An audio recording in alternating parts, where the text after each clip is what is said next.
Chapter 16:11. Nameless Temple Nephis and the Fire Keepers followed the Onyx Devil across the land of shadows. Their taciturn guide walked without looking back, her beautiful armor gleaming as it reflected the white light of their lanterns. The living statue's steps were neither slow nor hurried, her measured pace full of indifferent confidence.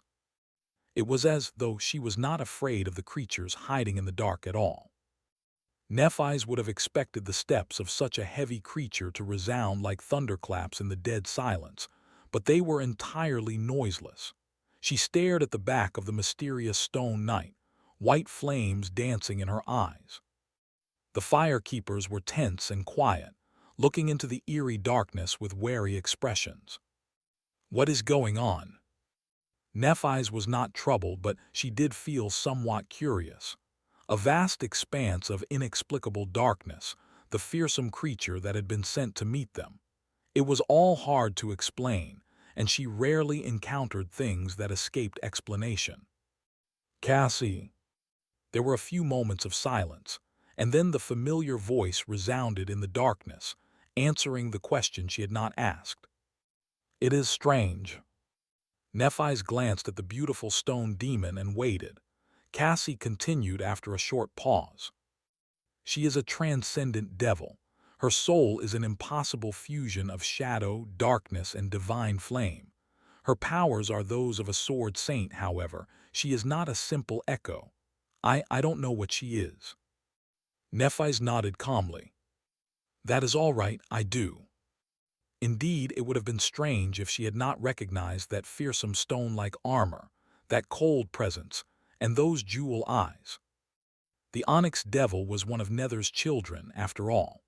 They were what she looked up to in the depths of the second nightmare, drowning in despair as the darkness of the underworld crushed and suffocated her. The prideful beings who ruled the great caverns of the Hollow Mountains while she struggled to survive far below, at the edge of the abyss. In fact, the body she had inhabited was one of the countless flawed vessels that Nether had callously discarded before successfully creating the first of the Stone Saints. So, in a sense, the Onyx Devil was a more perfect version of what Nephis used to be. But what was she doing here? Had some of Nether's children succumbed to corruption and survived until this day? Had the Lord of Shadows killed one of them? Nephis tilted her head slightly.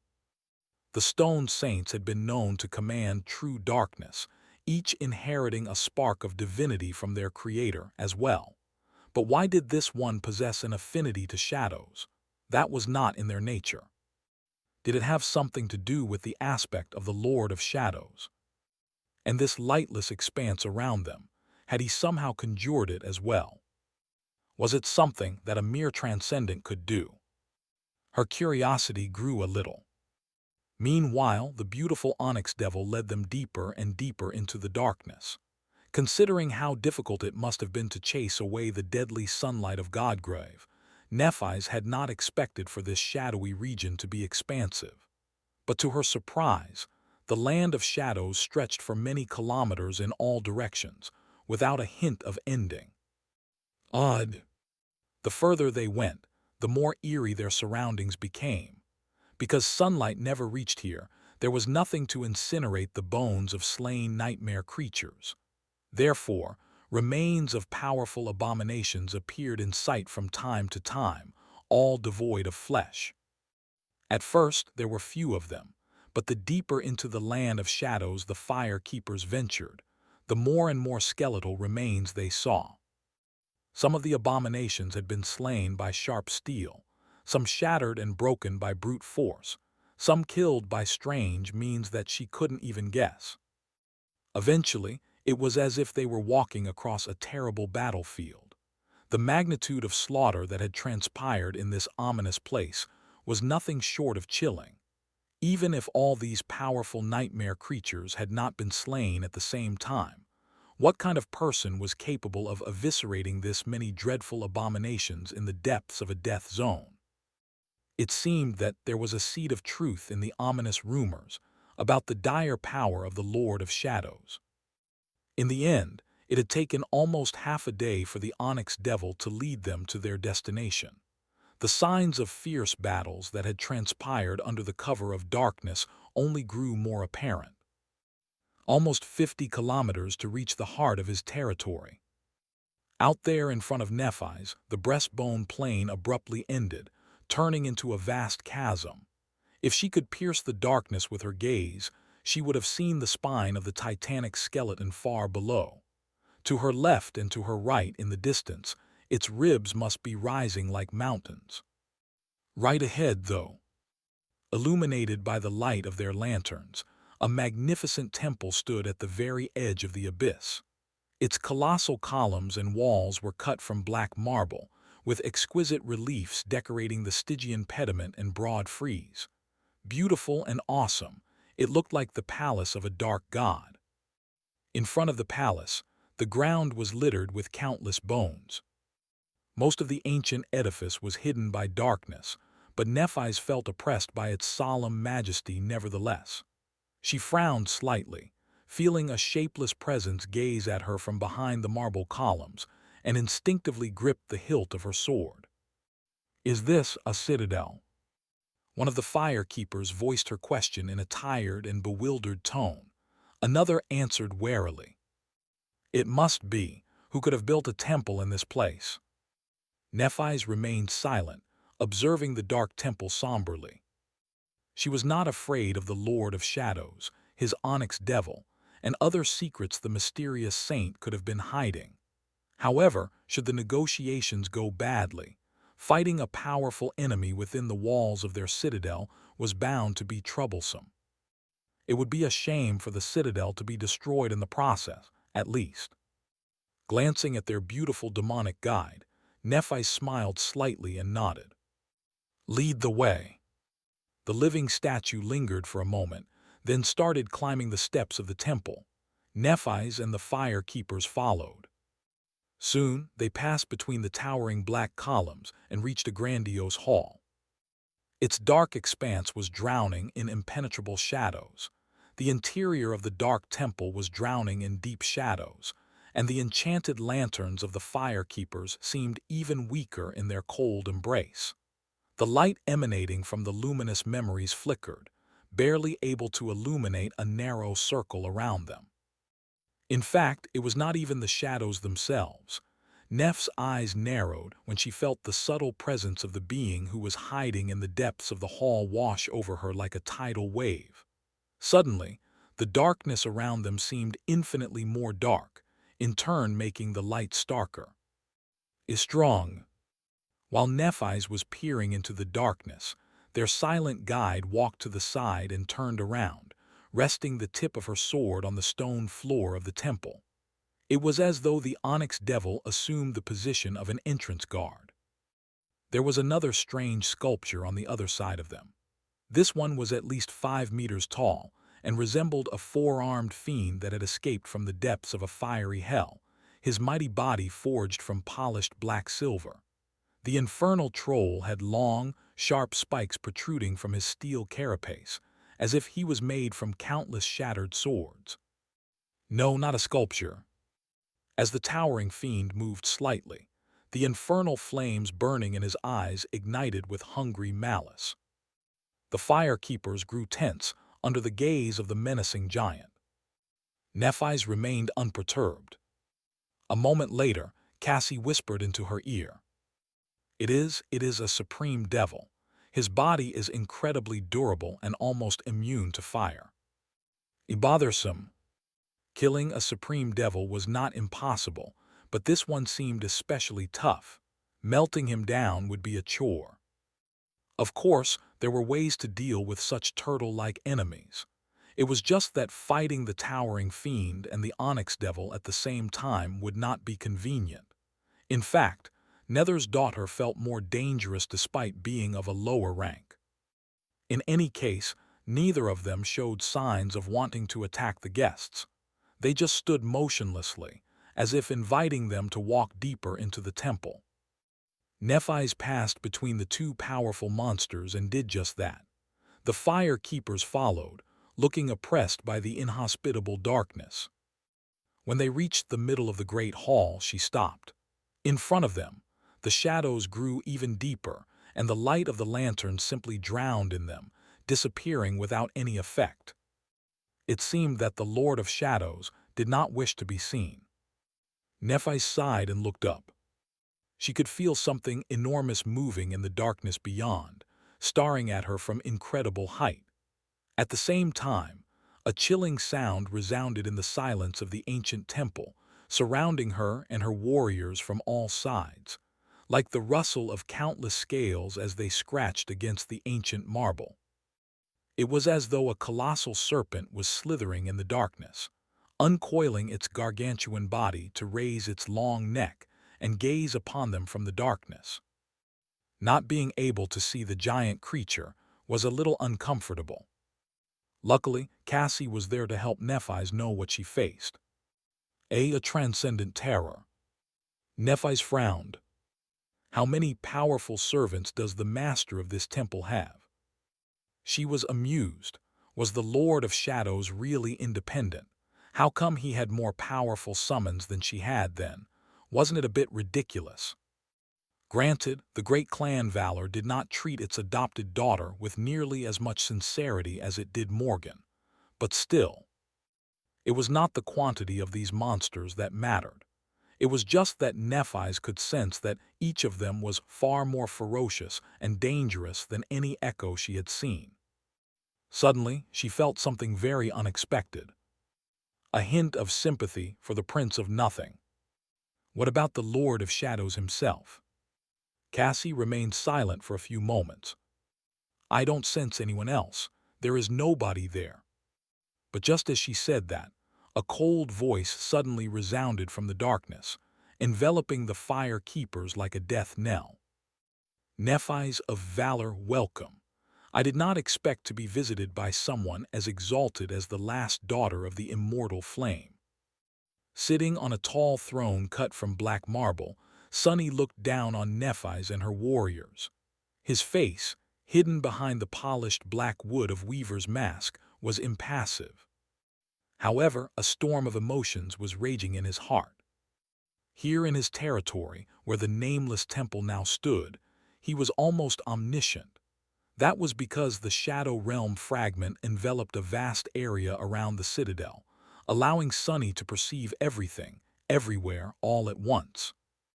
So he had been watching Saint Guide Nephis and the fire keepers to the doors of the temple all along.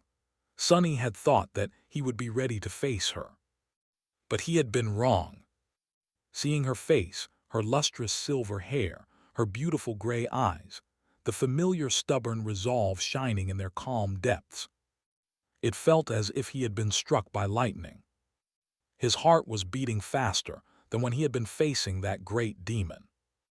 Looking at Nephis from the darkness, Sunny remembered all the reasons he had come up with to spare himself the pain of being close to the members of his former cohort. At that moment, he understood one simple thing. I'm doomed. Because the moment he saw Nephis, all reason was obliterated. What was good about being reasonable, anyway? Hadn't he personally preached the benefits of being unreasonable before? Sunny took a deep breath and then leaned back, glancing at the huge head of the soul serpent hovering high above his throne. Then he lingered for a moment and said, keeping his voice calm and devoid of emotions, Nephis of Valor, welcome. I did not expect to be visited by someone as exalted as the last daughter of the immortal flame. She stared into the darkness, then bowed slowly. Greetings, Lord of Shadows. I hope you don't mind being addressed this way, or would you prefer I call you something else? Sunny remained silent for a few moments. Eventually, he answered evenly. I would not, but you can call me Shadow. I would not, but you can call me Shadow. The voice of the man who called himself Shadow resounded in the lightless temple, making it seem as though the darkness itself had answered her question.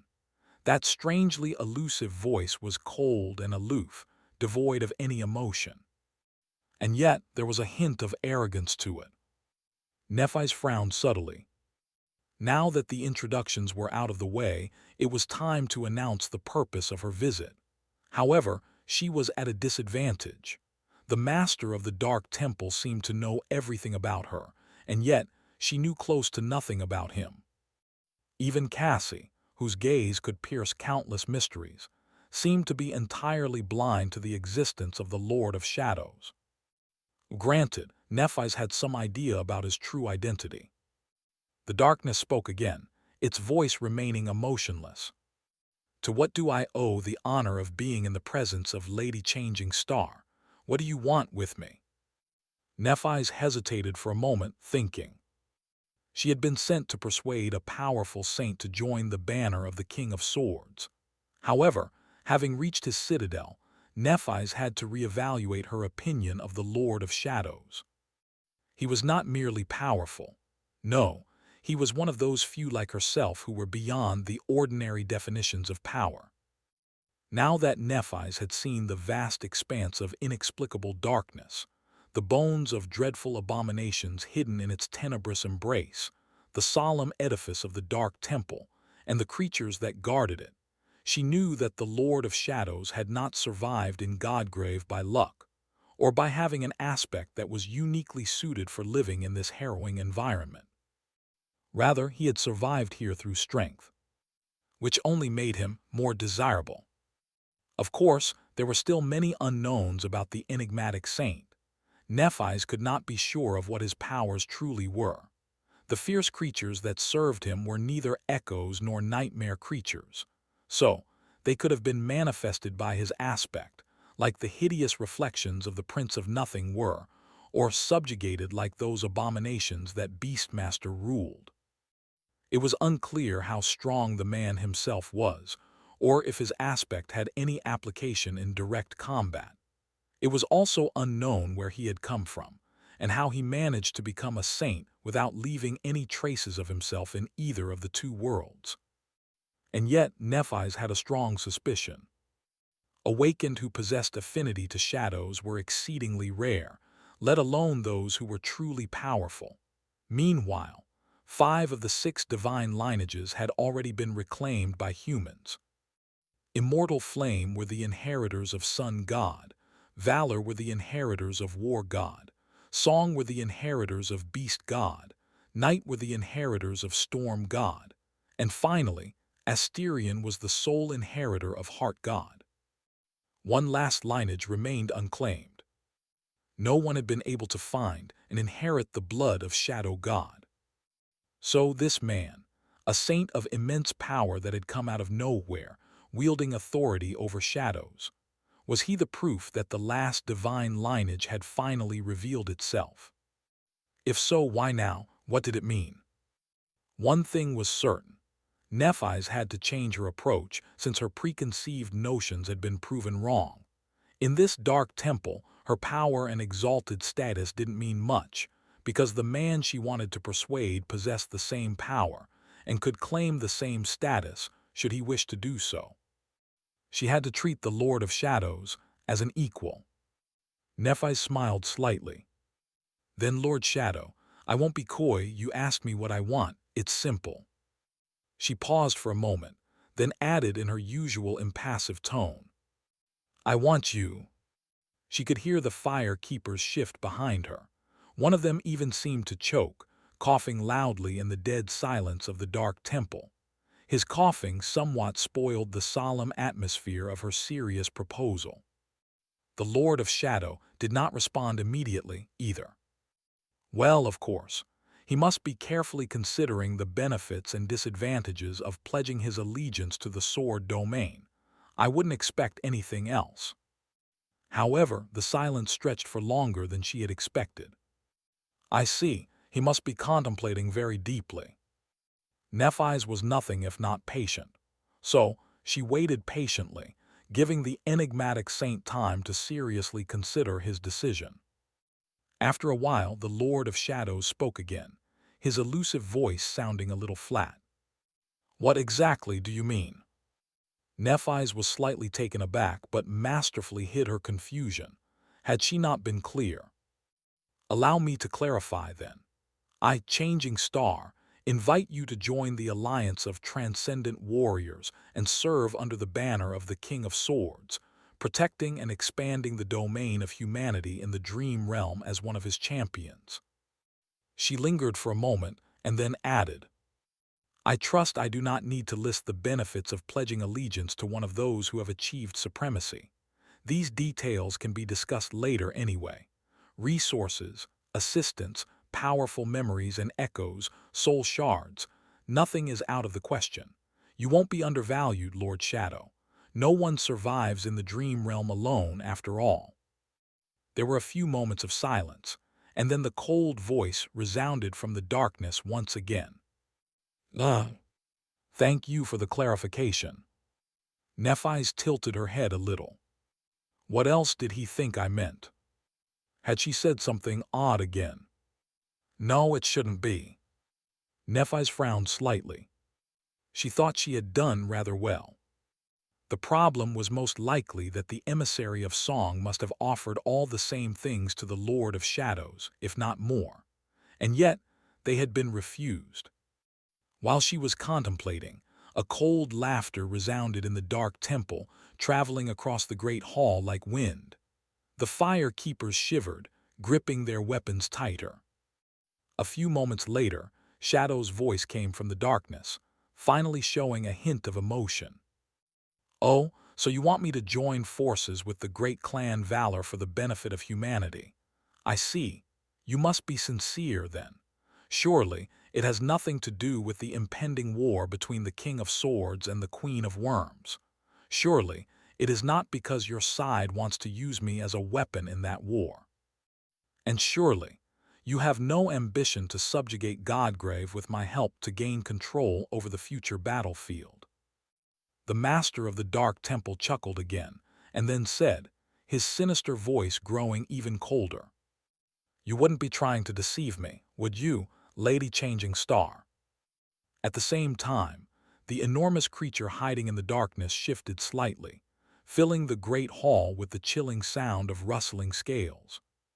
Sonny felt glad that his face was hidden behind Weaver's mask and shrouded in impenetrable darkness. That was because he might not have controlled his expression very well in the last few minutes. One of his other two avatars might have even stumbled out of nowhere, somewhere far away. Those lazy guys. Luckily, he regained his composure swiftly. Damn it, Neff. The echo of his last words was still traveling across the nameless temple when Nephise frowned slightly. Sonny had just accused her of trying to deceive him in a rather threatening tone. He even commanded Serpent to make a bit of noise to add some weight to his perceived displeasure. What would her reaction be? Unexpectedly, a subtle smile bloomed on Neff's face, and her eyes gleamed with satisfaction. I see that you are better informed than I presumed, Lord Shadow. Good. That saves me a lot of trouble. Sonny was stunned for a moment. That was not the reaction he had expected. Shameless, she's completely shameless. Nephise, meanwhile, put her hand on the hilt of her sword and looked up a little. Since you already know that the war is inevitable and that it will happen here in Godgrave, you must also realize that you can't escape it. One way or the other, you will be implicated in the clash between the two domains. So, unless you want to abandon your citadel and flee into the waking world, you might as well choose a side. In fact, I think that you already have. Sonny scowled, staring at her with displeasure. How the hell does she know? Of course, he had intended to insinuate his way into a high position of the Sword Domain's army from the very start. That was why he had established the nameless temple in Godgrave and waited for the emissaries of valor to take the bait. But Nephise had no way of guessing that. Sonny shook his head in the darkness and asked, keeping his voice devoid of emotions. Have I? Nephise nodded. You must have. After all, you have already refused the emissary of Clan Song. Since you have shown no desire to join the other side, only one choice remains. It's us. Sonny remained silent for a while. Then, grabbing the armrests of his throne, he leaned forward and asked, his voice suffused with an insidious undertone. Says who? She stared into the darkness with a hint of confusion on her beautiful alabaster face. "What?" Sunny smiled. "Who said that I refused the emissary of Clan Song? I did not." Which was, of course, a lie. He could not say a word of truth while wearing Weaver's mask, and this avatar of his almost never took it off. The Lord of Shadows was meant to attract the attention of those with great power, after all the while keeping Sunny's secrets safe. This time, however, it had worked to his advantage. Neff's expression remained the same, but he could feel the pressure she exerted growing sharper. Right now, she was probably considering whether the nameless temple was a death trap. With Saint and Fiend behind her, the path to escape was cut off. In front of her were Sunny and the Soul Serpent. Nightmare and the shapeless guardian of the temple were close, as well. Nevertheless, Nephi's maintained her composure. Facing the wall of impenetrable darkness in front of her, she asked calmly, "You didn't?" Sunny sighed quietly and leaned back. From here onward, he had to sell himself to Nephi's while making her think that she was the one insisting on making the purchase. People did not value that which came into their possession too easily, after all. If Sunny wanted to be treated as a precious ally instead of a cheap tool, he had to make Clan Valor think that they had been extremely lucky to gain his support. He remained silent for a moment. "I did not refuse the generous offer of the illustrious Clan Song. However, perhaps I didn't accept it either. Instead, I gave the emissary Kai Song Sent a chance to win my allegiance. I despise the idea of fighting side by side with those weaker than me, you see." Sunny smiled. "So I'll give you the same chance, Lady Changing Star. If any of you, emissaries of valor, manage to leave a scratch on my armor, I'll accept your proposal. What do you say?" Nephi's did not answer immediately, contemplating his offer. Eventually she asked, "A duel, which one of us do you want to fight?" He chuckled. "Any of you, all of you, it doesn't matter. I won't even use my aspect. Instead, I'll crush you with pure skill." A corner of Neff's mouth twisted upward. "Arrogant." Sunny laughed, noticing the fire keepers tremble at the cold sound of his sinister laughter. "Arrogant? Oh, on the contrary, I am being modest." He was in a strangely good mood. The truth of the matter was that Sunny missed the feeling of fighting against humans. He had very few opportunities to fight a proper duel in recent years. The deadly reaches of the dream realm he had explored were full of all kinds of harrowing nightmare creatures. He had faced and killed countless abominations, coming very close to being killed by them instead on numerous occasions. Those battles had been fierce, terrible, painful, and sometimes exhilarating. But the exhilaration of facing a dreadful monster was different from the joy and delight of facing a skilled human opponent in battle. The artistry of combat was lost on most nightmare creatures. The Fire Keepers, though, Sunny knew these people well. Each of them was a brilliant fighter. Even though they were mere masters, if he held back a little, clashing with them promised to be very satisfying. And then, of course, there was Nephi's herself, a genius swordsman who had taken the legacy left behind by her legendary father, Broken Sword, and elevated it to new heights. His former teacher, rival and partner. How could Sunny not feel excited at the thought of crossing swords with her again? As he was thinking about that, Nephi stared into the darkness for a few moments, and then nodded decisively. "All right, I accept." There was movement in the darkness. Nephi's could not see it, but she felt the shadows that drowned the great hall of the ancient temple shift and surge, as if celebrating the arrival of their master. The Fire Keepers behind her tensed, looking up with somber expressions. Thud! A heavy sound resounded, followed by another. It seemed that someone was descending from an unseen dais, the weight of their unhurried footsteps echoing in the lightless hall like an ill omen.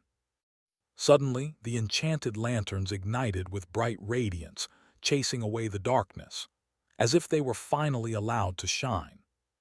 As soon as they did, a dark figure stepped into the light, the shadows shrouding it like a mantle.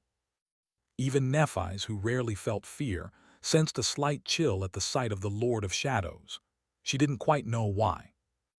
The man in front of her was as elusive as his voice. His figure was encased in a fearsome onyx armor, its polished surface glistening like black glass. His features were hidden behind a mask of a fierce demon, nothing but darkness dwelling in the narrow slits of its eyes, as if there was no human face behind the mask, and no human flesh beneath the intricate black armor. Just a formless shadow. Strangely enough, Nephis could not say how tall the man was exactly, but it felt as if he dwarfed everyone in the ancient temple, looking down at them with cold, malevolent arrogance. He was unarmed. Nephis studied the Lord of Shadows calmly. "Cassie," the blind seer answered after a moment of silence. "I can see him through your eyes, but I still can't sense him. It's like there's nothing but emptiness where a man should be." Nephis felt a bit dejected. It seemed that she had grown too used to enjoying the amazing boon of having Cassie serve as her eyes and ears. The great advantage of information superiority had spoiled her. This time, though, she would not be able to know what her opponent's attributes, abilities, and hidden cards were in advance. Well, it was for the best, then, that Shadow had offered to duel her and the Fire Keepers. She would learn what he was capable of firsthand. Showing no emotion, she looked at the fearsome saint and took several unhurried steps back. At the same time, the Fire Keepers moved forward, facing him. The Lord of Shadows tilted his head a little. "What, you are not going to fight Changing Star?" His cold voice sounded almost disappointed. Nephis shook her head. "You've challenged all of us, haven't you? But I don't draw my sword for just anyone. Prove yourself first, Lord Shadow." The unnerving black mask stared at her for a few moments, and then the elusive voice resounded once again, full of cold indifference. "No matter, you there come all at once." As he said these words, the Lord of Shadows raised a hand. The darkness flowed from the floor, assuming a long and sinister shape. A few moments later, a great odachi formed from the shadows, its curving blade so black that it seemed to devour light. Disturbed, the Fire Keepers moved forward. 7 Fire Keepers. Sunny remained calm, but he also felt a little tense. Of course, there was no question that he could crush a cohort of masters without breaking a sweat, no matter how seasoned and talented they were. But how could he put it? He might have allowed himself to be carried away, a little, while acting out the role of the cold and mysterious Lord of Shadows. Not only had he promised to avoid using his aspect, but he also set a ridiculous condition for his loss. Defeating the enemy was easy, but doing so while not receiving a single scratch on his armor was not. Of course, Sunny had no intention of winning, to begin with. He just wanted to put on a good show and lose gracefully, thus laying the necessary groundwork for infiltrating the war machine of the sword domain. However, the person he needed to impress was Nephis, and now he had to deal with the Fire Keepers first to cross swords with her. Should I cheat? He considered the idea for a moment, then discarded it. That would not be any fun. Sunny studied the 7 masters that were surrounding him. Shim, Shakti, Kaor, Seed, Gorn, Gantry, and Urlas. He knew them well. Shim, a young man wielding a shield and a spear, was the healer who led the cohort. Strangely enough, he was also the most skilled and lethal warrior among them. That was because, back on the Forgotten Shore, he had been one of Gemma's pathfinders, an elite who had survived countless hunts in the Dark City. Gorn, Gantry, and Urlas had been among the hunters of the Bright Castle. Gorn was tall, immensely strong, and possessed an aspect that allowed him to manifest an additional pair of hands, preferring to use 2 greatswords in battle. Gantry usually fought with a heavy battle axe and was able to sharpen his weapons with his aspect ability. Erla's was a skilled archer capable of enhancing the resilience and stamina of his allies. Seed, a young woman with dirty blonde hair, had been a hunter in the outer settlement. The fact that she had survived there was a testament to her skill and tenacity, and her aspect greatly augmented her physical strength in short but devastating bursts. She was armed with a sword and a shield. Finally, there were Shakti and Kaor. Both had been artisans in the Bright Castle, possessing potent utility aspects. Shakti's had to do with plants, while Kaor's had to do with carpentry. The former was a deadly archer as well, while the latter was a jack-of-all-trades who usually guarded the rear of the cohort. All seven were elites even among masters, and their ability to work together was second to none. Placing the odachi that he had manifested from the shadows on his shoulder, Sunny smiled behind his mask. This is going to be fun. Sunny had never stopped fighting, sharpening his mastery of combat to a sublime level. He had already been one of the most seasoned warriors of humanity 4 years ago, mostly because very few had it as rough as he had it on the Forgotten Shore and in the Antarctic Center. But the last 4 years had not been easy on him, either. Crossing the Hollow Mountains alone had given him more battle experience than most awakened would receive in their lifetime.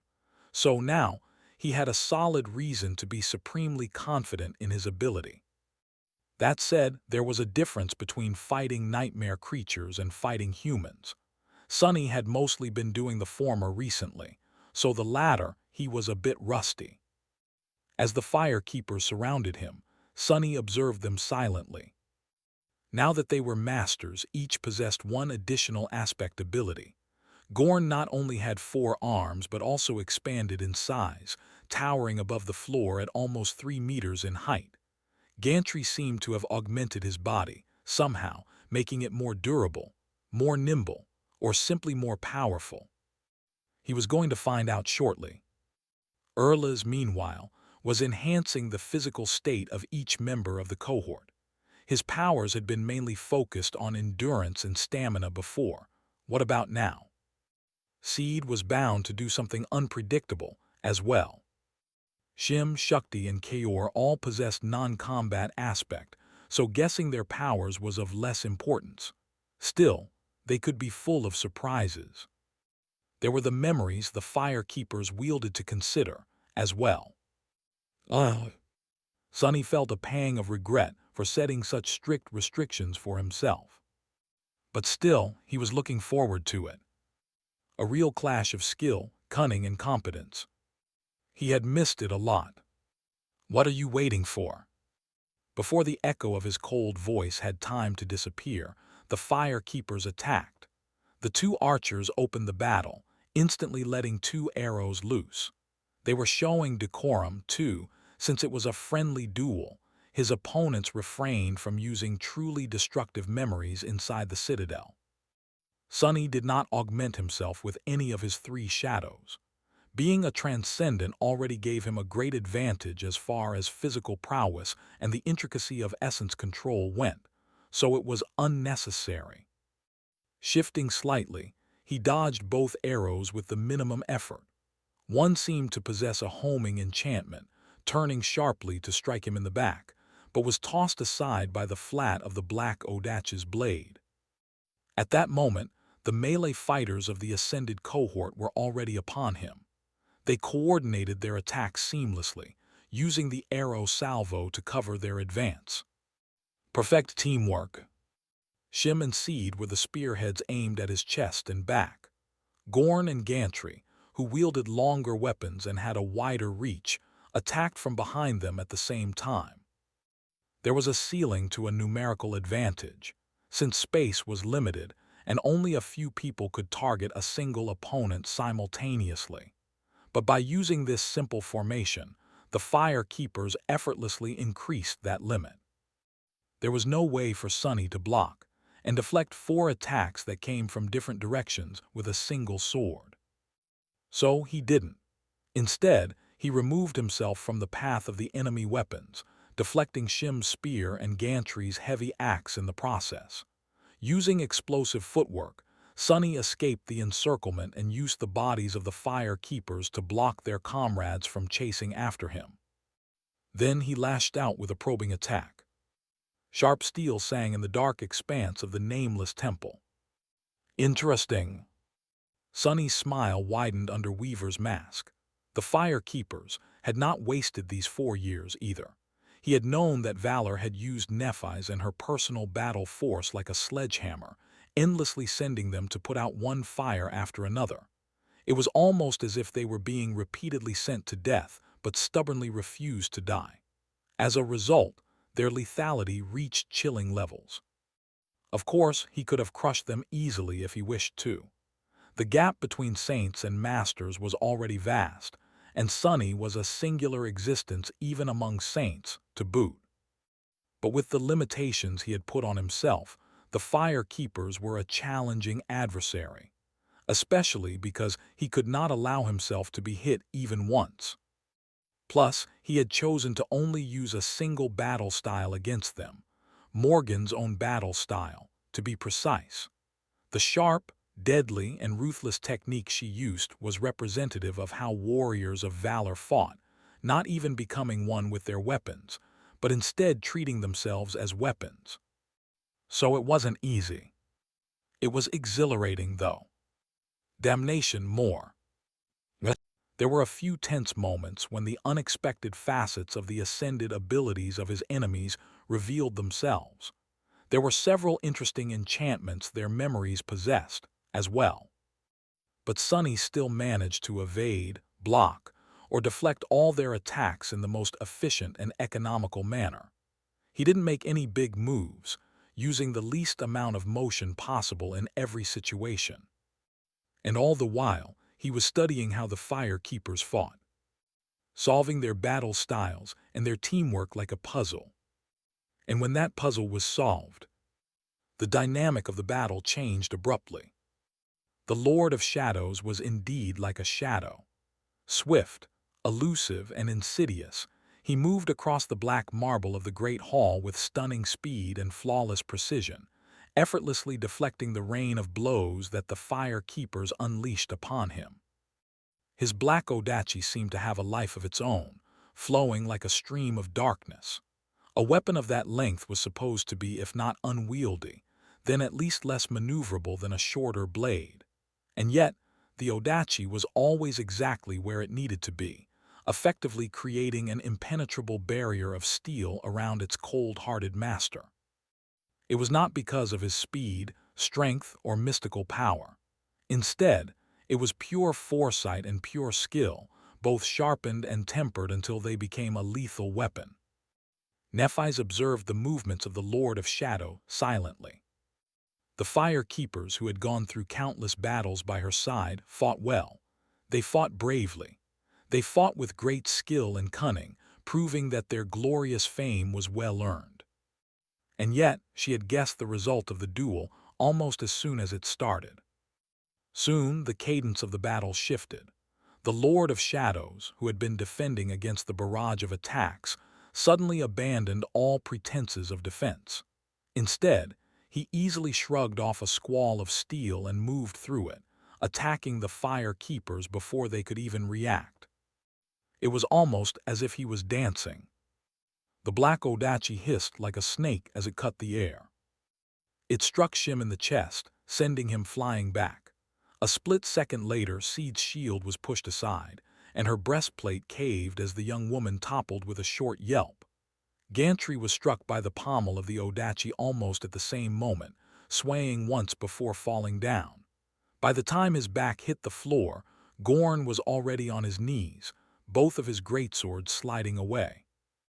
The Lord of Shadows was among them. A moment later, he had already reached the 2 archers. Crap! Kaor, who was supposed to protect them, was tossed back with one unhurried blow of the demonic swordsman's fist. Shakti and Erlas attempted to retreat, but both were sent to the ground before taking a single step. From start to finish, the duel between the Lord of Shadows and the Fire Keepers had taken a couple of minutes. However, they had all been defeated in just 2 seconds. It was as though the master of the ancient temple was telling them, "Look, I could have ended you all any time I wanted." White sparks ignited in Neff's eyes. "Beautiful." The Lord of Shadows stopped and calmly put the spine of the black Odachi on his shoulder. His fearsome mask remained the same, eerie and devoid of any emotion. The fire keepers groaned as they slowly picked themselves up from the floor. "Is that all?" His voice was still the same, cold and impassive.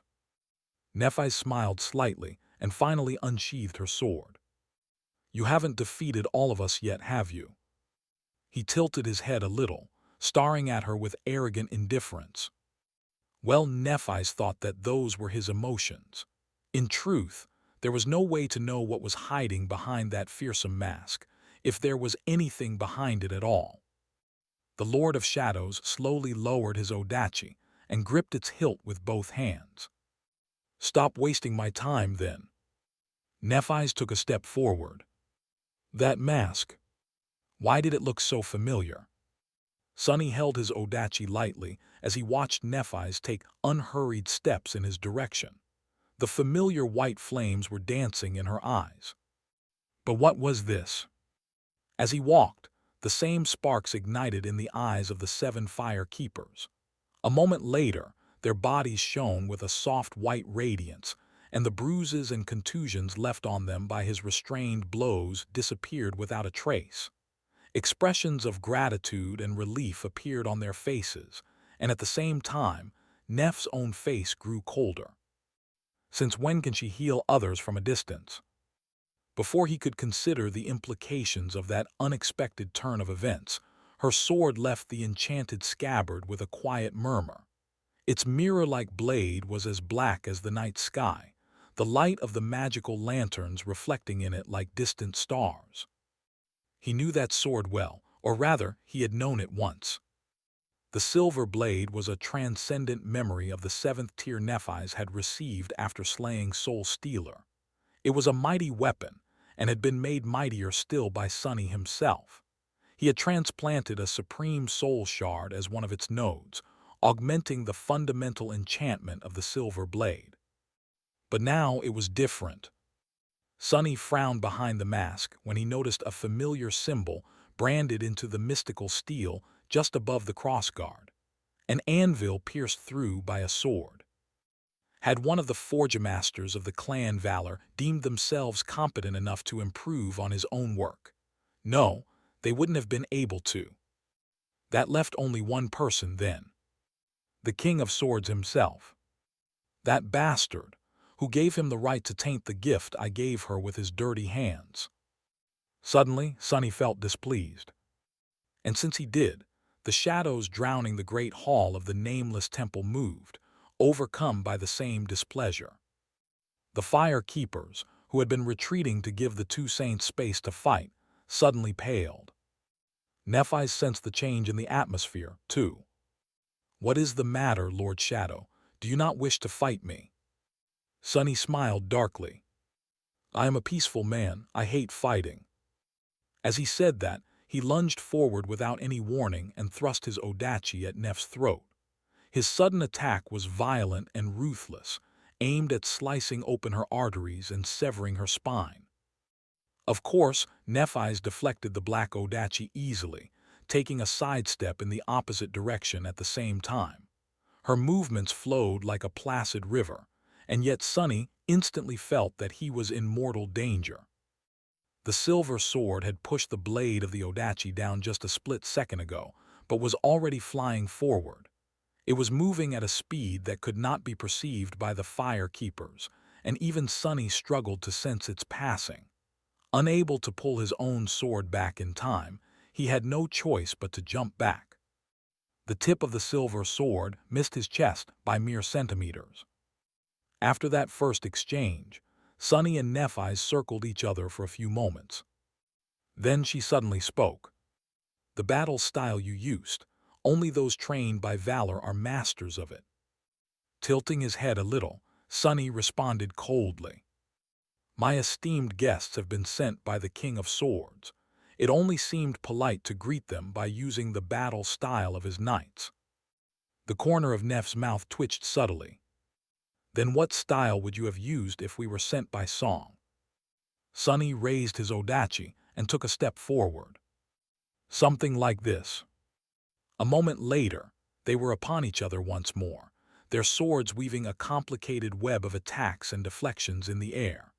Both were moving with astonishing speed, exchanging dozens of blows in a second. The clangor of steel fused into a continuous wail that echoed in the darkness of the solemn hall, followed by a thunderous sonic boom. A shockwave spread from the spot where the Lord of Shadows and the radiant Star of Ruin clashed, sending a cloud of dust rushing outward like an opaque sphere. The fire keepers reeled and staggered back. This is it, this is it. Straining his transcendent body to its limit, Sunny was momentarily overcome by the exhilaration of combat. He had missed having someone to spar with, and dueling the fire keepers had not satisfied his thirst. Of course, the clash between him and Nephi's was much more furious and destructive than the previous fight. After all, he was a transcendent terror, and she was a transcendent titan. Neither was using their aspect to augment themselves, but their power was still terrible enough to devastate their surroundings. Luckily, the nameless temple was very hard to destroy. It would not have remained standing from the dawn of the age of gods to this day otherwise. Granted, Sunny had found it in a rather sorry state, and had to perform plenty of repairs to make this ancient citadel presentable. In any case, he wasn't worried that it would be seriously damaged, not unless either Nephi's or him decided to unleash their full power. Now, how do I lose without having Nephi's realize that I threw the fight? There were two problems. First, Nephi's was too good of a swordsman, so weaving any kind of pretense in front of her was not easy.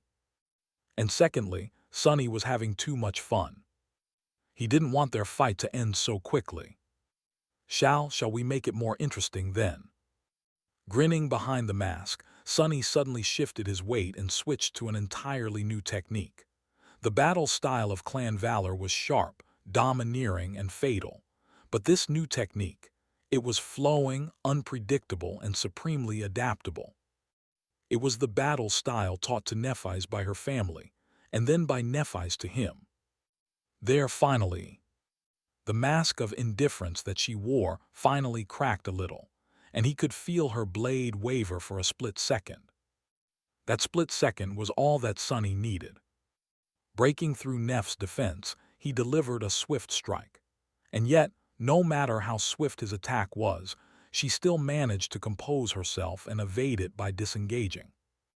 Nephi's took a step back, and the tip of the black odachi hissed angrily past her breastplate, separated from the polished white steel by no more than a centimeter. She lingered for a moment. Who taught you that style?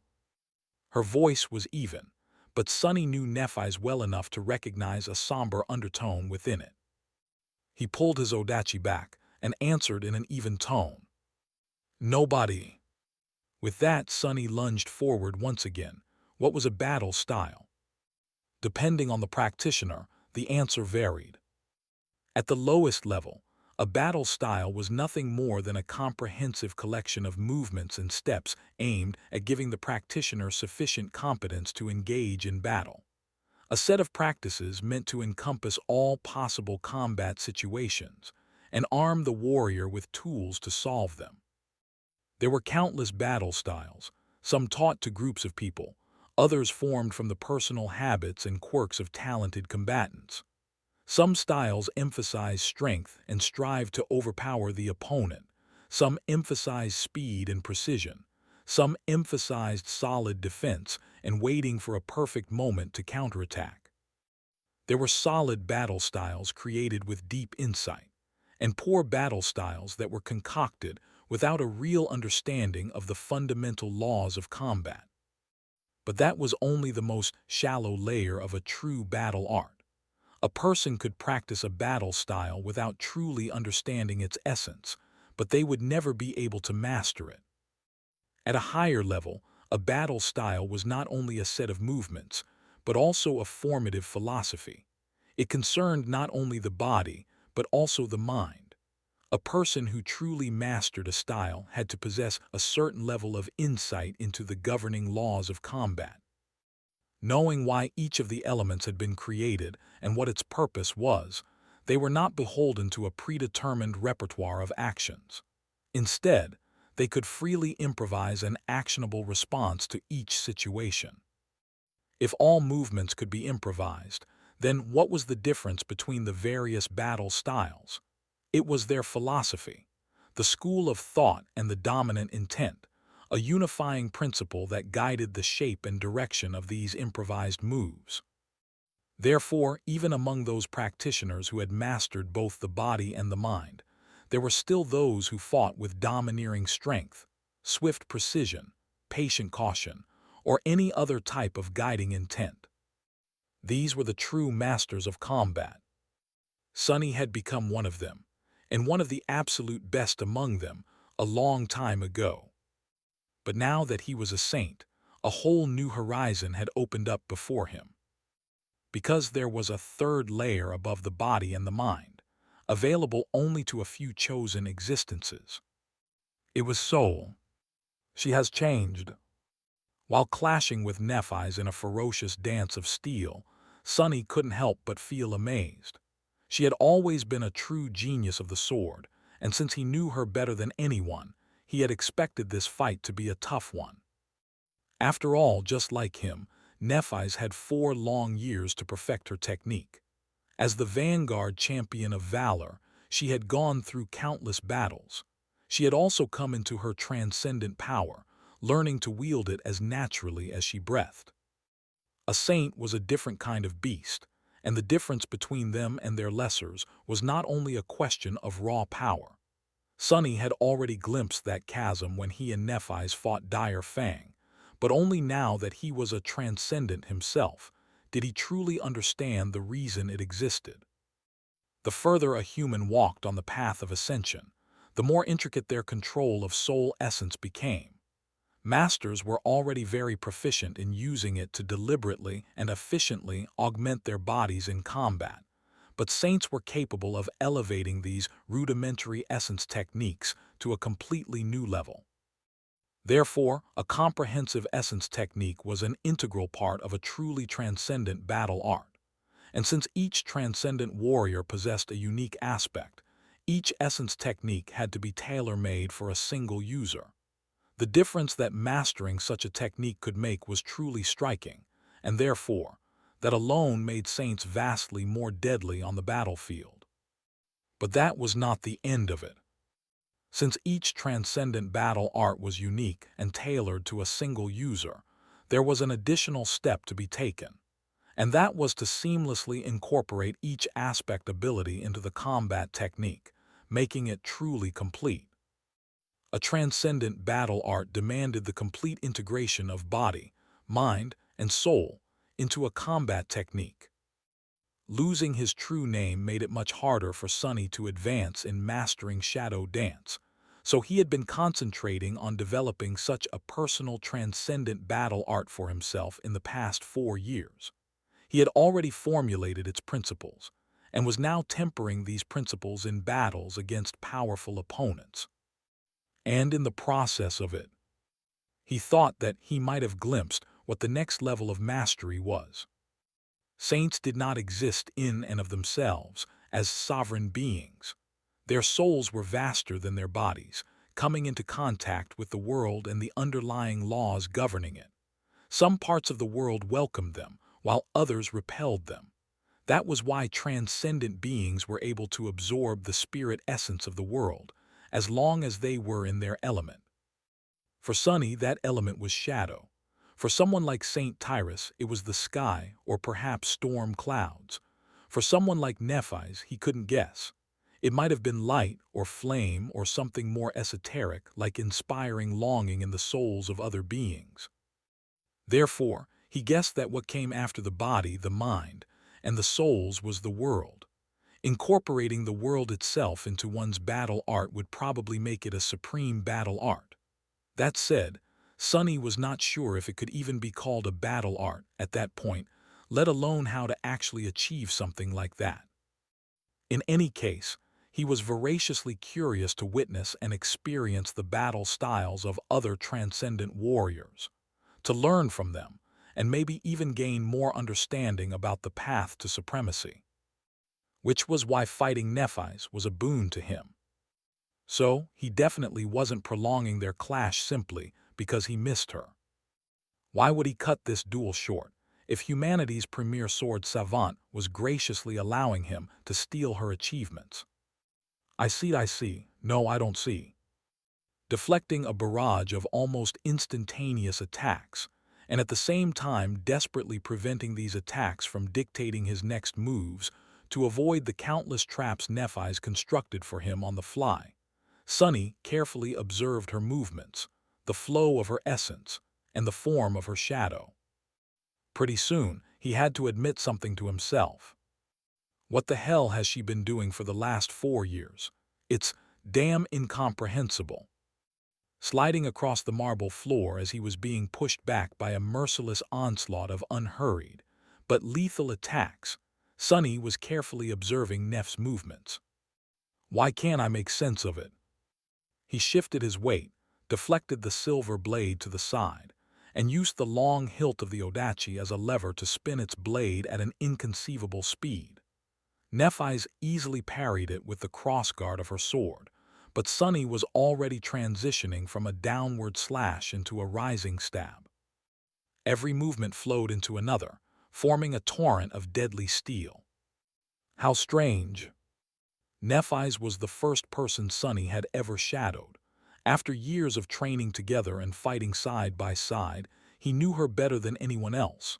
Therefore, it should have been easy to glimpse the true essence of her transcendent battle art, or at least start to unravel it. And indeed, Sunny sensed the heart of her intent, just like how Nephis could read his intentions through her sublime mastery of combat. He could predict her actions through shadow dance. But his perception was oddly shallow. He could guess what would happen, but not why it would happen. Almost like those initiates who had only mastered the body, but not the mind. Nephis evaded his stab by turning and leaning sideways, took a graceful step to shift her balance, and pulled her blade out of the bind. A split second later, it lashed out, almost striking his thigh. If Sunny was a beat too late, he would have had to receive her blow. The onyx mantle was akin to a transcendent armor, while the mirror sword was a strange hybrid between a transcendent and a supreme weapon that he himself had created. Considering that offense usually trampled defense in the ruthless world of the nightmare spell, a single strike was all it would take for him to lose the duel. The silver blade might not break his armor immediately, but leaving a scratch on its onyx surface would be easy. He disengaged and stared at Nephis impassively for a moment. Apart from manifesting this avatar, Sunny was not using his aspect. She had not promised to do the same, technically, but was still following suit. Whether it was out of respect for the Lord of Shadows or simply because Neph was just as starved for a good opponent as he was, Sunny did not know. That was a part of the problem. A transcendent battle art was tailored to a single user, seamlessly incorporating their unique traits and abilities. So, since Nephis was not using any of her aspect abilities, what Sunny was witnessing was not the true extent of her battle style, but rather a partial version of it. Of course, he had hoped to extrapolate the missing pieces by experiencing the foundational technique, but it was not going well. Should I try to deduce what's missing? Sunny had plenty of experience constructing his own battle art, so it was not impossible for him to guess what Nephis would have created. Let's see. The basic principle of elevating a battle style to a transcendent battle art was universal, at least it was supposed to be. Sunny had not consulted any saints on how they built their personal techniques, so he did not know if everyone followed what he perceived to be common sense. The first step was to create a comprehensive essence technique. By infusing one's body with essence, one was capable of greatly enhancing their physical prowess. Awakened could not control essence with finesse, so their way of going about things was crude and rudimentary, mostly consisting of flooding the entirety of their bodies with essence. Masters were much more skilled in that regard. Their control of essence was rather intricate, as was their understanding of the human body. By selectively infusing various areas, muscle groups, and organs with essence at just the right time, they were able to not only increase its efficacy, but also drastically reduce its consumption, thus raising efficiency. But saints could control soul essence as naturally as they were breathing, and with truly incredible finesse. They could more or less selectively enhance each muscle fiber, nerve cluster, or tendon in their body. Not only that, but due to better control, the range and manner of these enhancements were broader than those of a master and could be consciously altered. In short, saints could explosively increase their already stunningly formidable strength, speed, agility, and resilience if they were smart about using their essence, and had trained themselves to do it instinctively, like Sonny had in the past 4 years. Each time he took a step or delivered a strike, the complex machine of his body performed numerous actions. His heart pumped blood through his veins, electrical impulses traveled along his nerves, various muscles relaxed or contracted, and so on. To perform a proper strike, a warrior had to possess great control of his body and know how to use it well. Of course, no one consciously willed all these minute processes to happen. If trained properly, the body itself would remember how to act to the best of its ability. An essence technique, therefore, was like an additional layer on top of physical training, designed to augment every motion in the most effective and efficient way, as well as tailored to the unique personal battle style of the individual. Designing such a technique demanded immense insight into the functions of the body, the laws of combat, and one's own self. At first, including his soul in the movements of his body was a conscious process, and one that demanded an inconceivable amount of concentration at that. But by now, it was like an instinct to Sonny, luckily. He had possessed a rich foundation of going through countless battles as an awakened and a master to build upon, so mastering his essence technique had not been too hard. There had been the soul serpent and soul weave to assist him, as well.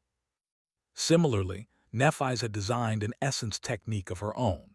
Sonny could perceive her radiant, pure soul essence flowing through her body with a strange and almost hypnotic elegance, moving in perfect harmony with the fluid grace of her sword dance. Her technique seemed even more intricate and precise than his own. Was it simply because Neph's swordsmanship had a different personality than his? Or because she had spent more time to thoroughly comprehend the science behind the biology of her body and the physics of her sword? After all, Sonny had mostly taught himself through practical experience and intuition, spending less time on theory. In any case, this shallow layer of Neph's battle art was not a mystery. Sonny had enough ability to perceive it, enough insight to dismantle it, and enough experience to reassemble it. Even emulating it was not a problem, given enough time. But that was what an essence technique represented, the most shallow and basic layer of a battle art. The true essence hid much deeper, having to do with aspect and attributes. That was what Sonny had to deduce in order to remove the strange interference that prevented him from comprehending Neph's elevated battle style. There was another sonic boom, and the two of them were momentarily thrown away from each other. Sonny increased the weight of his body and slid several meters back, swiftly coming to a halt. Nephi's pivoted on one leg and performed an effortless pirouette, regaining her balance almost immediately. The fire keepers scrambled to get even further back, seemingly stunned by how long the duel was lasting. Sonny smirked behind the mask and rushed forward. If I compare our aspects, a transcendent battle art was meant to incorporate the user's aspect into their combat technique. What did it mean for Sonny? The first element he had to consciously and comprehensively integrate into his battle style was the easiest. It was his ability to perceive the movement through shadows, as well as see what was happening behind his back. That did not sound like much compared to his other abilities, but was actually a drastic change.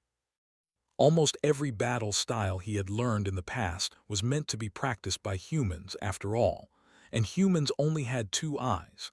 That naturally dictated how they fought, and how the masters who taught young warriors to wield weapons constructed their styles. However, Sonny was not beholden to these standards. Therefore, he had spent plenty of time relearning the very basics of combat, building his technique in a way that allowed him to fully utilize that subtle but confounding advantage. The second element was even more fundamental since it concerned movement. Movement lay at the base of every battle-style. Footwork was just as indispensable as striking and defending, if not more so. Not only did it dictate the balance and strength available to a fighter, but it also controlled space. Advancing and retreating, evading and pressing the opponent, both offense and defense relied on controlling space. Sonny was not beholden to space, either, because he was supremely mobile due to Shadow Step. That was perhaps his greatest advantage in a battle, and therefore, he meticulously altered his way of thinking about space in accordance with this advantage, practically rebuilding his battle style around it. The third element was group battle. It was a strange matter, considering that Sonny was both an individual and possessed multiple bodies. Back on the Forgotten Shore, he and Nephi's had been able to slay carapace scavengers by acting together. One served as bait, another delivered a fatal blow from behind. That simple manner of teamwork illustrated perfectly why the boon of fighting in a group was not additive, but instead multiplicative. The sum was greater than its parts, and Sonny alone had 7 parts. So he had trained himself relentlessly to fight while controlling many bodies at the same time, learning how to efficiently use group tactics without anyone's help. The fourth element had to do with blood weave and bone weave. Most living things were hard to kill unless you aimed at their vital points, and due to these two attributes, Sonny lacked several vulnerabilities that most humans possessed. He wouldn't bleed to death even if his artery was sliced open, and his bones were immensely resilient, to the point that breaking them was almost impossible. Therefore, he had to teach himself how to make use of these traits. It was the simplest, but also the hardest mindset alteration he had to absorb, because it went against his most powerful instinct, the instinct of self-preservation. Nevertheless, Sonny had succeeded in changing his behavior in a manner that allowed him to strategically sacrifice non-vital parts of himself. The fifth element was about another attribute of his, the onyx shell. Among other things, it allowed Sonny to freely change his weight, or was it mass? He could never tell the difference. In any case, such an ability opened up a vast ocean of possibilities for a skilled warrior, from increasing the impact of his blows to greatly augmenting his speed, solidifying his balance, and even performing actions that would otherwise be impossible without toppling like a cut tree.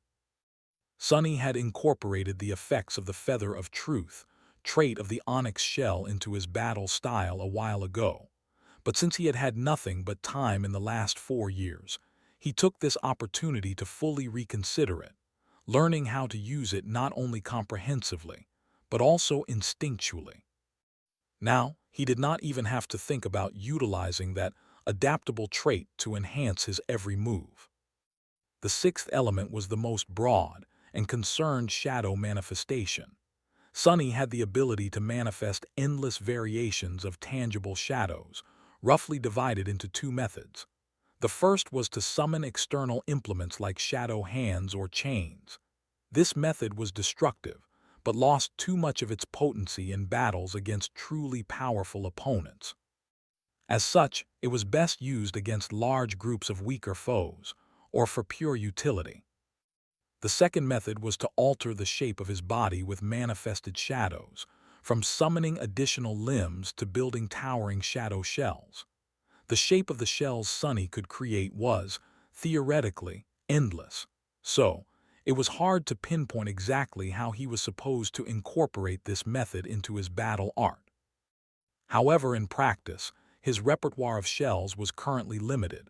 Since Sonny did not possess a true name anymore, there was nothing to anchor his self, and therefore, assuming the shapes of alien creatures was extremely dangerous, unless he wished to lose himself entirely.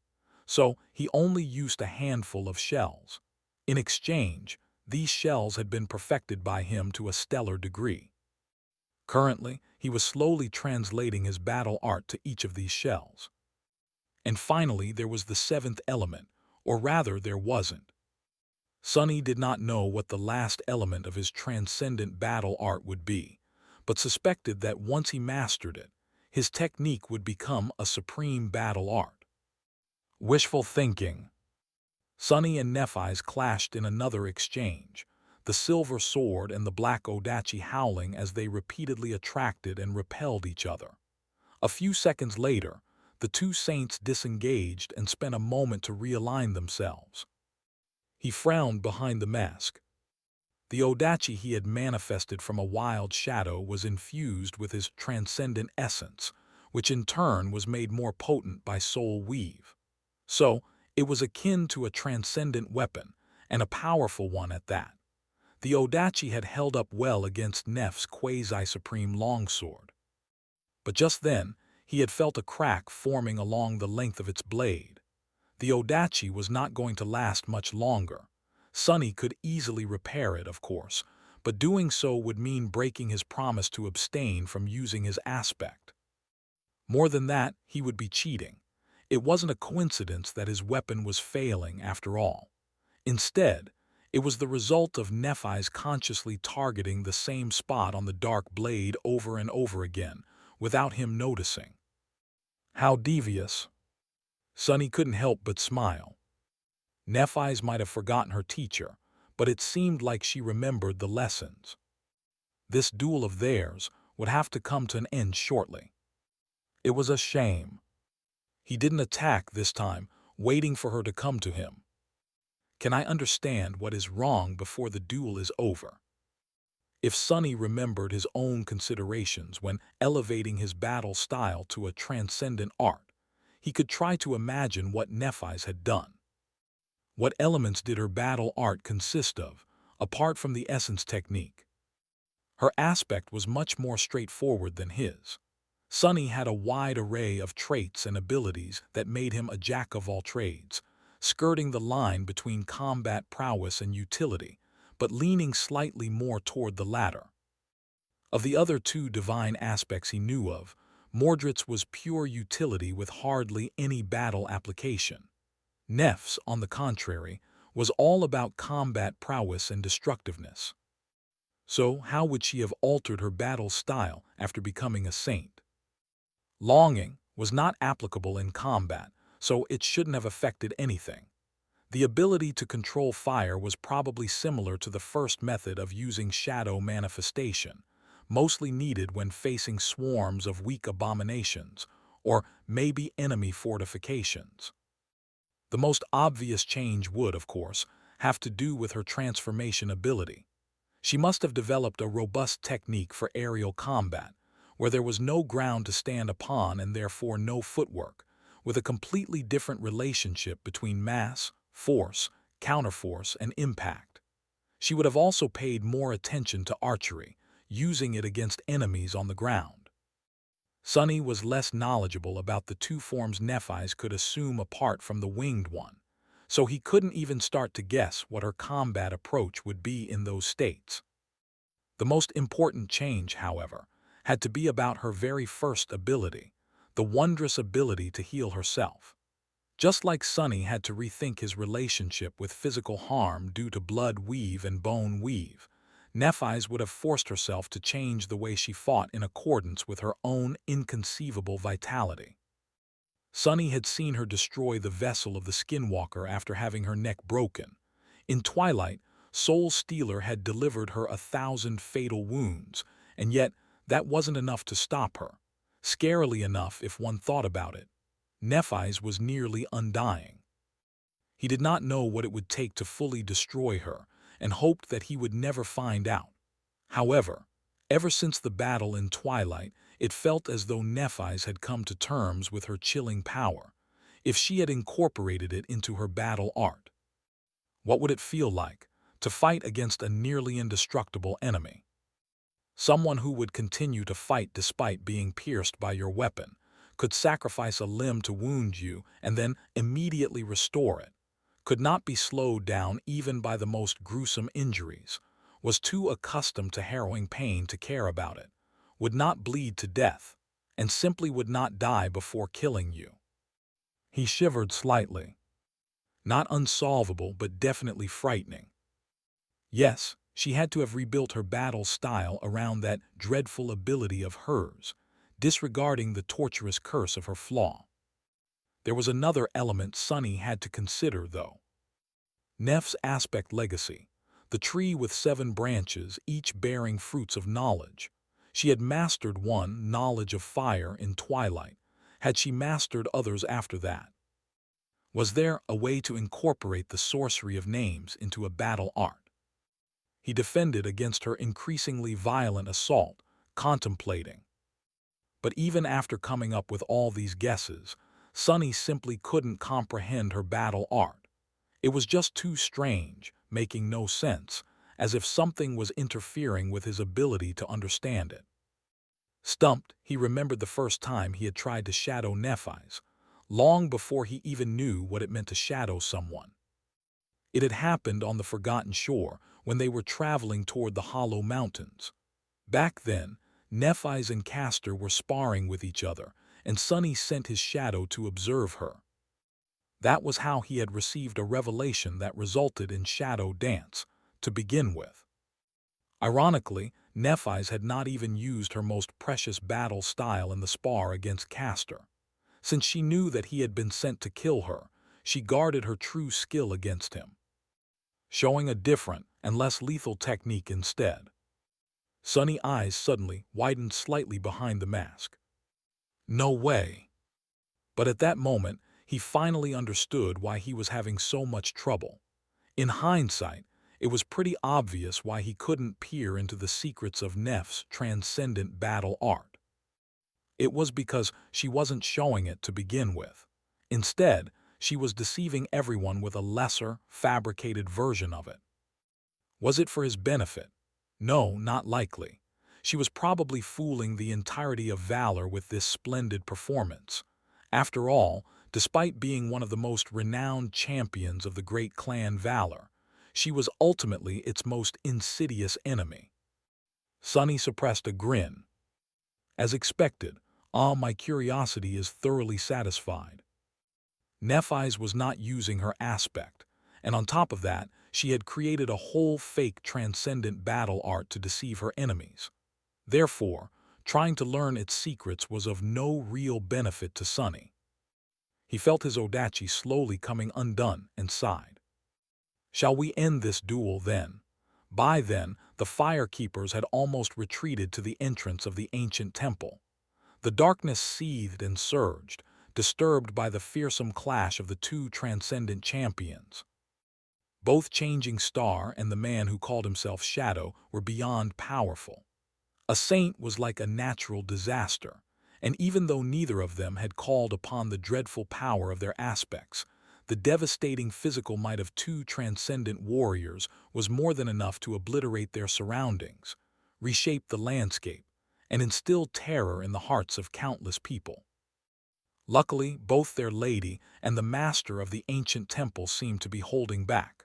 Otherwise, the citadel might have been severely damaged by their duel. Lady Nephis was clad in a suit of knightly armor that had been forged from sublime white steel and adorned with golden accents.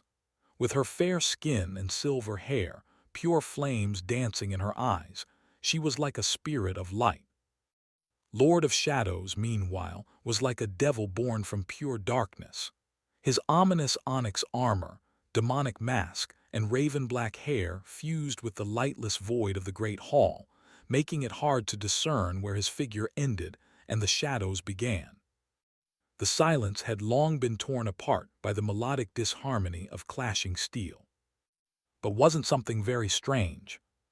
One of the fire keepers, Seed, looked at their leader and asked after hesitating for a few moments, "Why is he still standing?" Her somber voice was hiding a note of bewilderment. The 7 of them had followed Lady Changing Star to storm the Crimson Spire, across the frozen hell of East Antarctica, and into countless battles after that. In the past 4 years, they had seen her turn hordes of abominations to ash, topple titans, and bring every saint who dared challenge her to their knees. Only a few people could claim to be her equal, and even they did not dare to. How was it that the Lord of Shadows had not only persisted for so long, but also seemed to be holding his own in a duel against the last daughter of the immortal flame? Who the hell is he? Shim, the leader of the cohort, shook his head slightly without looking away from the barely perceptible whirlwind of the stunning clash. Watch carefully. Out there in front of them, the cadence of the duel finally changed. Now, Sunny delivered a lightning-fast strike, the air parting in front of the blade of his odachi with a wailing hiss. The strike was just a feint, turning into a thrust, turning into a downward slash. Nephi's ignored the feint, deflected the stab, and strangled the slash by binding their swords. She pushed him and shifted her body to gain an advantage in the follow-up attack. Sunny was forced to take a step back, which would have landed him in an awkward position and made it impossible to mount a stable defense, if he did not increase the weight of his armored boots while at the same time decreasing the weight of his breastplate. With his center of gravity lowered, he had enough stability to block Neff's calm and vicious attack without staggering back. But even though he blocked it, she unerringly struck the exact same spot where his odachi had already been weakened. Finally, the shadow blade shattered, exploding into a rain of shards. Those shards almost instantly turned ethereal, dissolving back into an intangible shadow. The force behind Neff's strike was so terrible that her sword continued to fall down like an executioner's axe. Sunny, who had expected something like that to happen, was prepared and dodged the mirror blade just in time. It struck the black marble plate of the temple's floor, sending a net of cracks running through it. Dust and pieces of stone flew into the air. Without wasting a heartbeat, Nephi shifted into a low stance and delivered a rising diagonal slash. However, Sunny was already moving by then. Instead of retreating, he took a step forward and found himself almost face to face with her. Silver clashed against stone like metal with a thunderous clangor. Both of them grew still. As the dust settled, the fire keepers saw a bewildering scene. Sunny and Nephi's were standing motionlessly, with almost no space between them. His right hand was gripping the hilt of her sword, which had been stopped a mere centimeter away from the onyx surface of his fearsome armor. Her right hand, meanwhile, was gripping his left wrist. Held in his left hand was the hilt of the broken odachi. The jagged steel of its broken blade stopped several centimeters away from her neck. Sunny remained still for a few moments, then looked down at the cracked floor beneath them. A somber sigh escaped from his lips. "Let us stop here, otherwise my citadel will sustain irreparable damage." He allowed the broken odachi to dissolve into shadows, let go of Neff's hand, and took a step back, turning away with cold indifference. As Sunny was walking back to his unseen throne, Nephi's called out to him. "What about the duel? We have not determined the winner yet." He stopped, facing away from her. After a few moments of silence, Sunny spoke. "I'm willing to admit defeat." He lingered for a bit, then turned around and stared at her. His voice turned even colder. "However, I have no interest in joining forces with the great clan Valor, Nephi's of the immortal flame." He tilted his head a little. "I'm only joining forces with you. You personally, not your clan and not your kingdom." These statements were technically both a truth and a lie. Sunny might have preferred to deal with Nephi's, and Nephi's alone, but doing so was tantamount to joining Anvil's side. Still, it at least allowed him to get his point across despite the simple trick. I feel like wearing this mask around people will quickly grow annoying. He suppressed a sigh. Nephi's looked at him for a while, then said evenly, "My personal wealth is not that vast. I can't promise you the same boons and riches that my clan can." Sonny chuckled. Considering the kind of atmosphere he had created, his laughter sounded sinister even without him trying. When he responded, his voice was as cold as ice. "I don't desire riches, resources, assistance, powerful memories and echoes, soul shards. Why should I want to get them from clan valor? I don't lack anything. If there's something I want, I can go and take it myself." Nephi's frowned slightly. "So what is it that you want from me, Lord Shadow?" Sonny turned away again. "It's simple, really." He took a step into the darkness and added indifferently, "All I want is for you to owe me a favor, changing star. One day when I come calling, help me out with what I ask." It was an offer heavy with meaning. The concept of debt was somewhat sacred among the nobility of the awakened society, especially to people who strive to follow quaint ideals like honor and virtue. Being owed by someone like Nephi's might have been more precious than a mountain of soul shards, especially because Sonny had not indicated what kind of help he might want to receive. She studied his back for a few moments and eventually nodded. "That is acceptable." Sonny entered the darkness and looked up at his marble throne. Hidden from sight, he sighed deeply, then smiled. "Then it concludes our deal." And just like that, a tentative alliance between a mysterious saint residing in Godgrave and a princess of the Sword Domain was forged. The Lord of Shadows did not seem in the mood to talk after the conclusion of the duel. Maybe he was dissatisfied with its result, or maybe he had simply strained himself too much in order to withstand the torrent of steel unleashed by Nephi's, and needed rest. With how mysterious the reclusive saint was, it was impossible to tell what was on his mind. In any case, shortly after he had disappeared into the darkness, the beautiful onyx devil moved once again, inviting them to leave and make a camp outside the temple. The territory around the ancient citadel seemed safe enough, with all the nightmare creatures having been eradicated by Shadow and his servants. So, the firekeepers did not mind resting outside. There was no trust between them and the master of the temple yet anyway. They would have felt uncomfortable resting under his roof, surrounded by powerful creatures. A transcendent devil, a transcendent terror, a supreme devil, and gods knew who else. That power was enough to give a stronger force pause. So they made camp a dozen or so meters away from the great dark edifice of the citadel, among the bones of slain nightmare creatures. The lanterns chased away the darkness, and a fire had been ignited in the middle of the camp. Various storage memories were summoned, containing food and beverages. They even raised several tents, hopping to enjoy a bit of peaceful sleep. After experiencing 2 weeks of pure hell, the firekeepers could finally rest and relax a little. Of course, they did not lower their guard completely, still wearing their armor and keeping watch in shifts. Nephi sat in front of the fire, watching it dance with a thoughtful expression. The Lord of Shadows. There were too many mysteries about him. That mask, for example. By now, Nephi's remembered where she had seen it. Anik had worn a mask almost identical to the one worn by Shadow. It was a symbol of the priests of the nightmare spell. So was Shadow one such priest, as well, or at least considered himself to be one. Or had he simply slain a follower of Weaver in one of his nightmares and received the mask as a reward? In fact, Nephi's had seen the depiction of Weaver's mask long before meeting Anik.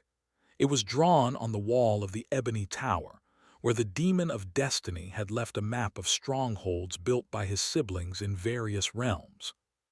The mask, representing Weaver, was placed north of the Hollow Mountains, above all 6 strongholds, almost as if looking at them from afar. But it did not mean that Weaver's stronghold was hidden somewhere on the forgotten shore, or even further north. It simply meant that no one had any idea where Weaver's stronghold was, or if the transient demon even had one. So Nether had drawn it outside the map. Was the Lord of Shadows connected to the priesthood of the nightmare spell, or to the demon of fate directly? And what business did the heir of Shadow God have being tied to a demon? Curious. The mask was curious. The citadel that somehow existed in the middle of Godgrave was also curious. So was the lineage of Shadow God that the master of the citadel seemed to possess, and his aspect. But most curious of all was his swordsmanship. Staring into the fire, Nephi sighed. These days, she rarely met anyone who could wield the sword well enough to give her a challenge. There were dreadful nightmare creatures and transcendent warriors with potent aspects, sure, but that was a competition of power and will, not skill and technique. As such, the only person Nephi's could truly spar with was Morgan. The Lord of Shadows was at least on par with the Princess of Valor. No, not quite. It felt like he was much more dangerous. The first battle style he had used was more or less a perfect replica of the refined and domineering style that the Knights of Valor practiced. Mastering it was already no easy feat. But it was merely one of the styles the Lord of Shadows seemed to have mastered. He was a true sword saint, one of the few that had been born since the descent of the nightmare spell. Suddenly, Nephi's wanted to duel him again, this time using the full might of their aspects. What abilities would he show her? How ingenious was his transcendent battle art? She had no doubt that he had built one, which was impressive.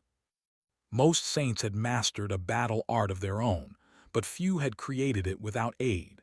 After all, saints were supported by their clans, as well as the great clans they owed allegiance to. Most had inherited the skill and wisdom of their predecessors, as well as received extensive help from exalted counselors and mentors. Lord Shadow seemed like a solitary man. There was no clan behind him, let alone a domain, which meant that whatever technique he possessed had been designed by him and him alone. And then, there was the second battle style he had shown, obviously as a message to her, or a provocation. Her father's style. Nephi's hugged her knees, calmly looking into the fire. Feeling the shift in her mood, the fire surged and swirled. How was it possible? As far as she knew, there were only two people in the world who had been taught that style. She had been taught by her family, and Cassie was taught by her. There were no others. Or were there?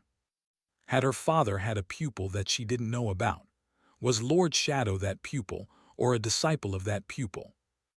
She wanted to know, she wanted to ask. Her father had perished when Nephi's was 4, so she did not have a lot of memories of him. Most of what she knew about Broken Sword was from listening to her grandmother, who talked about her son-in-law often. The rest was from the legends that he had left in the world before dying an untimely death. But, she sighed, there was little sincerity in the world. Knowledge was power, and people guarded their power fervently. Usually, one had to be prepared to pay a price if they wanted to receive an answer. Secrets were not revealed easily. She was already indebted to Lord Shadow. He seemed like an unfriendly sort, and would definitely not part with information lightly. In fact, he had probably chosen to use that style for the exact purpose of enticing her into deepening her debt. Devious. Who was that man? So strong, so devious, and having enough resources to disregard the riches of clan valor. As she considered that, the ground suddenly trembled. As the ground trembled, the lively atmosphere in the camp instantly turned cold and professional. The fire keepers, who had been enjoying a late supper just moments ago, instantly rose to their feet and picked up their weapons. A moment later, they were standing in a defensive formation, ready to repel any kind of attack. Nephi's had stood up as well. The white flames burning in her eyes grew more intense, and the fire behind her grew taller, chasing the darkness further away. What is it? Was there a nightmare creature approaching them from afar, or had the master of the ancient temple decided to betray them? She was going to find out soon. As they stood motionlessly preparing for battle, the ground shuddered again. A cold wind rose, bringing with it a strong smell of rotting leaves and humid jungle. A tense silence settled over the world. A moment later, Nephis felt a new presence beside her. Turning her head slightly, she saw the Lord of Shadows standing at the edge of the camp, peering into the darkness calmly. He had appeared out of nowhere without making any noise, as if the shadows themselves had risen up to spawn him. He seemed to have discarded his mask, but since Nephis was behind him, she couldn't see his face. The fire keepers flinched, startled by his sudden appearance. Each was an experienced master, and many carried memories that enhanced their senses. It wasn't easy to sneak up on them. And yet, the Lord of Shadow had done it effortlessly. Nephis frowned, realizing just how vulnerable her subordinates were in front of him. "What is happening?" Her voice remained calm, addressing the mysterious saint with sufficient decorum. He remained silent for a few moments, then sighed. "It's nothing much. One of the great sleepers has awoken, that's all." Shadow lingered for a second, then added, "I usually keep them asleep to avoid trouble, but the most feisty ones sometimes escape their slumber. A great nightmare creature, keep them asleep." Nephis frowned slightly. "Should we fight it together then?" Still facing away from her, the master of the ancient temple shook his head. "No need, it's merely a beast." With that, he took a step forward. The darkness surged, enveloping him like a vast mantle. The figure of Lord Shadow dissolved into it, becoming one with the lightless void. And then the void exploded upward. As Nephis watched, secretly startled, a colossus built of shadows slowly rose above the bone plain. His body was a perfect replica of the Lord of Shadows. The titanic torso was formed first, followed by two immense arms. At first, the giant seemed to be kneeling, but then he slowly rose to his feet, coming to stand as tall as the ancient temple. The shadows rippled and solidified, repeating the contours of his back. She saw lean muscles rolling under the obsidian skin. A moment later, a layer of glossy onyx covered the dark colossus, encasing him in a suit of impregnable armor. His head was too far away now, the light of the enchanted lanterns unable to dispel the veil of darkness hiding his face. When the giant took a step, the whole plane quaked. A transformation ability. The size of the shadow colossus was nowhere near Effie when she assumed her transcendent form, but it was still awe-inspiring. But that was not the end of it. There was a rustle from behind them and a dreadful hiss. Turning around, the fire keepers saw the head of an enormous serpent appearing from the entrance of the temple. The creature was massive enough to easily swallow the entire cohort in one bite, its scales the same color as the tenebrous armor of the Lord of Shadows. The obsidian serpent slithered out of the citadel, its long body flowing like a river of darkness, seemingly endless. It must have been coiled around the entire great hall of the ancient temple, surrounding them from every side the moment they stepped inside. Nephis watched carefully. The terror. The colossal serpent slithered across the bone plain, passing the frozen fire keepers and approaching the giant made of shadows. Its neck rose high into the air, and it nimbly coiled around the leg of the Lord of Shadows, crawling up his body like a tree snake. The creature reached the shoulder of the giant, and then slithered along his outstretched arm. Then it changed. Where a serpentine head was before, the sharp tip of a gargantuan sword suddenly appeared. Slowly, but also too fast to notice, the body of the transcendent terror rippled and turned into an inconceivable odachi, its hilt and curving blade as long as the shadow giant was tall.